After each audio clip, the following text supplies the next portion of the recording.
All right, let's dive into some truly exceptional watchmaking today. You've sent over some fascinating material on a new release from IWC. They're a brand with just incredible history, right? Absolutely, a real pillar of Swiss watchmaking. And we're going to unpack this new piece, look at how IWC manages to blend that classic heritage with, well, some pretty cutting-edge stuff. Indeed.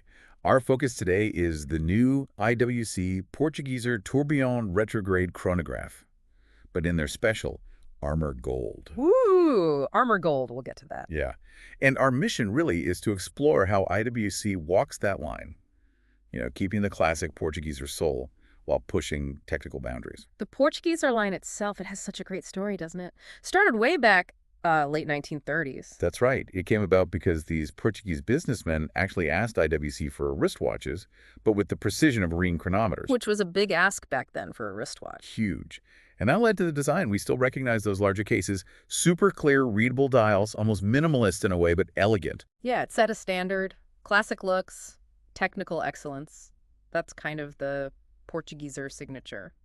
And what's really fascinating, I think, is how they've kept that core look, that legibility, even while adding layers and layers of complexity inside the watch over the years. Right. It never feels cluttered, even with complicated movements. Exactly. It speaks volumes about their design philosophy. So, okay, let's go to this specific model. It first showed up in, 2020? Yes, the complication said debut then. And it's a real heavy hitter in terms of complications. It's got this trio you don't often see together, a 1-minute flying tourbillon, a retrograde date, and a flyback chronograph.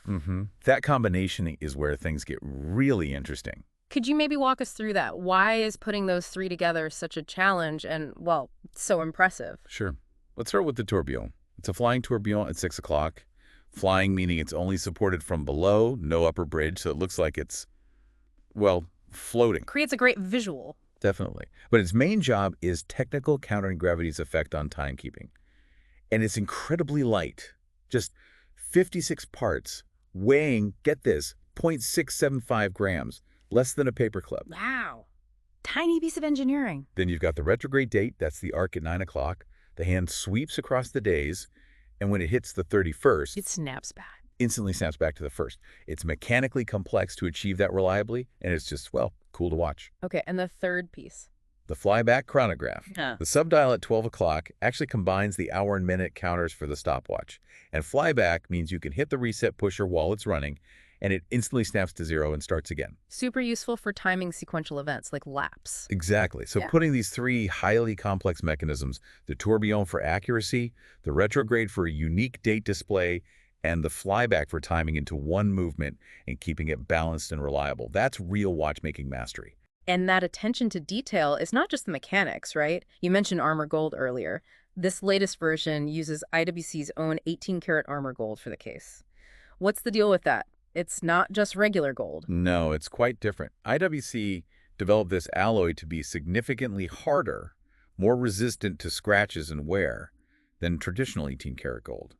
They've tweaked its microstructure. So it's luxury, but tougher. Precisely. It connects to a bigger idea, making precious metal watches more practical for everyday wear, maybe.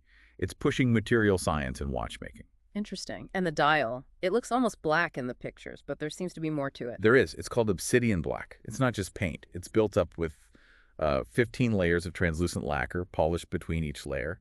Gives it this incredible depth, almost like looking into liquid. Really rich. 15 layers. Okay, that's dedication. So the materials are clearly innovative. What about the engine driving all this? What's inside? That would be IWC's own in-house movement, the caliber 89900. It's an automatic movement, of course. And the specs? It's a beast. 375 components. It's got a solid 68-hour power reserve, which is pretty good for such a complex piece. Beads at 4 hertz, or 28,800 vibrations per hour for accuracy. And that flyback chronograph we mentioned, it uses a column wheel, which serious chrono fans really appreciate for its smooth operation. Okay.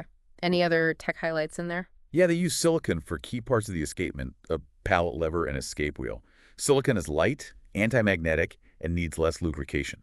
And IWC coats these parts with something they call diamond shell technology. Diamond shell. Sounds fancy. It essentially creates a diamond-like carbon coating. Super hard, incredibly low friction. It really helps optimize energy transfer and boosts long-term durability and performance. That is just an incredible level of engineering detail. It makes you think, doesn't it? For you, the listener, just consider the sheer amount of R&D and precision engineering needed to make sure a watch like this performs consistently, reliably, day in, day out, with all these functions packed in. It truly is a blend, isn't it? You've got that traditional hand-finishing artistry combined with cutting-edge material science and engineering, all focused on performance and longevity. So wrapping up the package, it comes in that 43.5 millimeter armor gold case. Looks like it's paired with a black alligator strap from Santoni. That's right, high-quality Santoni leather with a matching armor gold folding clasp. Completes the look. And the catch. It's probably not easy to get hold of one. Definitely not. It's a limited edition. Only 100 pieces are being made worldwide, and the price reflects the complexity and exclusivity. Around EUR 149,000. Wow. Okay. So reflecting on all this, what does it all really mean for you, our listener? We've looked at how IWC took a true classic, the Portugieser, and didn't just update it, but really infused it with, well, serious innovation in materials and mechanics. It's a statement piece, no doubt. It shows how a brand can respect its history while still pushing forward, creating something that feels both timeless and very modern. Absolutely. And maybe the final thought for you to ponder is this. Forget the price tag for a moment. Forget the limited number.